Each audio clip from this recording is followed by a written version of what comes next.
AITA for not wanting my in-laws at my daughter's baptism. There's a lot of drama behind my feelings. My relationship with my in-laws was great until my then fiancé and I got an apartment together. His mom is obsessed with him and cried, and started treating me differently. When we got married it was very weird. When I got pregnant with my daughter things got even weirder. They felt very entitled to my daughter, would touch my belly despite me asking for them not to, shared information on Facebook before asking us if it was okay to do so when they know we're private people, and just giving unsolicited opinions. Phil told me please don't give our baby any poison vaccines, and Mill assumed for some reason she would be watching the baby all the time when she was born, despite knowing I would be a Sam. Now I know in hindsight my husband and I should have nipped these behaviors in the bud, but we just wanted to enjoy my first pregnancy. They were devastated when we said we wanted 2 weeks at home just us and the baby to bond, and listed our expectations. Things like we didn't want our daughter's photos on social media or texted without permission, showering and clean clothes before visiting, they are all smokers, no kissing the baby, wearing masks until baby is vaccinated. She was born in October 22nd.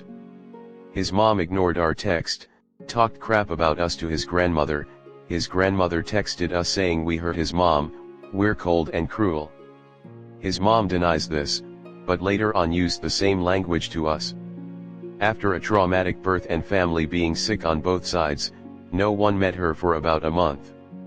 When my husband's family visited they needed constant reminders about our rules and still messed up.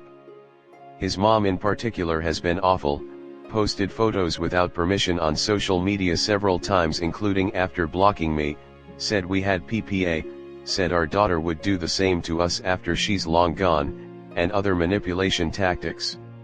They talked crap to me when we texted them that they upset us not following rules. They said when we loosened up rules they would visit. Our cat went missing and they've been insensitive. My husband and I agreed they wouldn't attend our daughter's baptism because of drama, constant disrespect, and because we can't trust them to not take photos of her. Now my husband is getting cold feet because he says that it will be a relationship ender, that if his daughter can't see his family why should he try having a relationship with them? He's been playing the field and trying to be nice to them even when his mom has been cruel to me. His mom and grandmother talk crap about me on Facebook, didn't get him a card or really acknowledge his birthday besides on Facebook when he doesn't have Facebook, and his mom refused to see our daughter in July because she doesn't wanna follow rules. AITA for wanting a peaceful baptism without them present? Comment. He claims that he'll have one more conversation and tell them he's serious, to not interrupt us or go off topic, but they always do. That's because there's always one more discussion. Like telling kids do that one more time and consequence. But you never follow through with the consequence. I would speak to the priest/pastor and explain the situation. Maybe they can help your husband grow the necessary backbone. Possibly even run interference with the in-laws. I have actually known a few who have shut GM/Mills and their flying monkeys down so hard and fast that their heads have spun. If there are no consequences to their actions, they will not change. No more conversations. Your husband, needs to reject them every time they misbehave. You can't see us for a month because you posted pictures. Also, no sleepovers at smoking homes. Consult your pediatrician about how long it's okay for baby to hang out there. Also, consider making up-to-date vaccinations a requirement for seeing your baby. They show a note from the doctor or pharmacist, or you close the door on them. You don't have an in-laws problem, you have a husband problem. He is the one who have to set boundaries with his own parents. They talk shit about you and he does nothing? They overstep every rule you both set, ABD yet he does nothing? If your husband don't step up, this kind of thing will keep going and maybe get worse. Anti-A. Your husband and in-laws are anti-A, but I think you and your husband need to have a serious conversation, not just about presenting a united front and enforcing boundaries, but also about how the way his mom's comments make you feel hurt and excluded. I can understand that he's worried that serious consequences might damage the relationship he has with his parents, but he also needs to think about his wife and child. It would go a long way for him to say something as simple as, "Mom, if you're not going to be respectful of my wife and the boundaries we've laid out, then I think we need some space." It would also go a long way for your daughter to grow up seeing that she should feel confident in enforcing healthy boundaries. Mill needs to hear from her son, not the two of you, that her behavior is hurtful and unacceptable. And if your husband is unwilling to stand up for you and your child, you really need to think long-term if this is something you can deal with for another 20-30 plus years.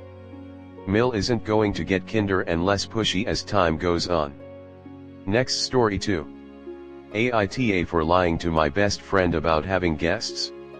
I am 18, and I grew up with this girl 18 and we've been best friends until now. But recently I noticed that whenever she hangs out with me, she uses me as an excuse to lie to her parents and hang out with guys. Her mom trusts me, that's why she says she's with me. For example, she tells her parents that she's coming to my house at 7 o'clock, but she actually comes here 2 or 3 hours later. I was fine with that before. We live in a closed society and I have no problems with her hanging out with whoever she wants and lying to her family about it, but it is starting to get annoying when she doesn't even seem to enjoy my company, just uses my presence in her life to be with someone else. Today when she called, I mostly ignored her, then decided to answer. I lied about taking a shower and being unable to respond to her call sooner. When she asked me to help her lie to her mom for her to see her crush and come sleep in my house, I said no, and I made a silly excuse, "We have guests tonight." So that she won't come here just whenever she wants. However, 11 p.m., she came here anyway. I saw no choice but to open the door. She stepped in and realized that my parents aren't here as usual, and saw through my lie. She asked, "If you didn't want me to come, why didn't you just tell me?"